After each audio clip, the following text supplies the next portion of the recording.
All right, basically all the steps are done except anchoring the shed.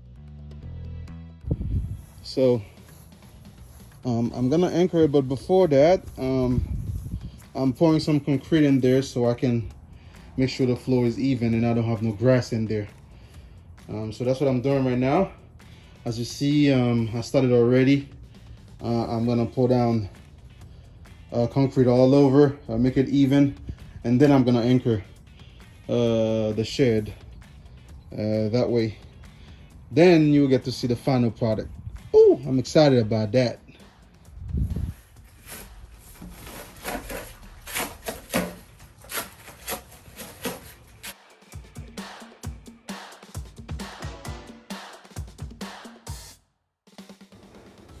In the meantime, please don't forget to like, share, comment, and subscribe.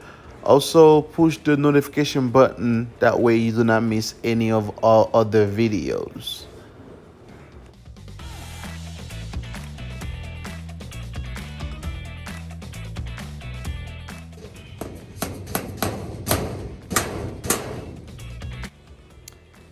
So after I anchored the shed down, I went ahead and started to actually build the ramp. It's not too big, but it's large enough for me to go in and out of the shed, so I'm okay with it.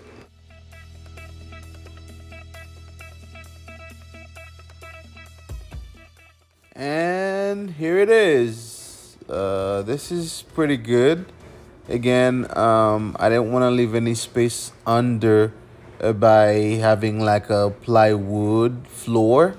So the concrete fits it very well.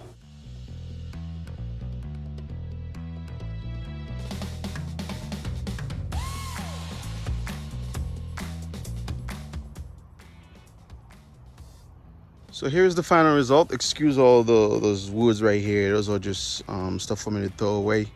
But this is the final result right here. When you come in, you know, you just take the little ramp, help you to get up, and I already fill it up, y'all. So you can see the floor is concrete, so it makes it again better. That way no animals can be under or die under, make it stink up in here. And I already fill this thing up with almost everything. I still got a lot of space though. I need to rearrange these things a little better, but yep, here it is. Thanks for watching, y'all. And again, like, share, comment, subscribe, and hit the notification button. That way you don't miss anything else. So thank you so much.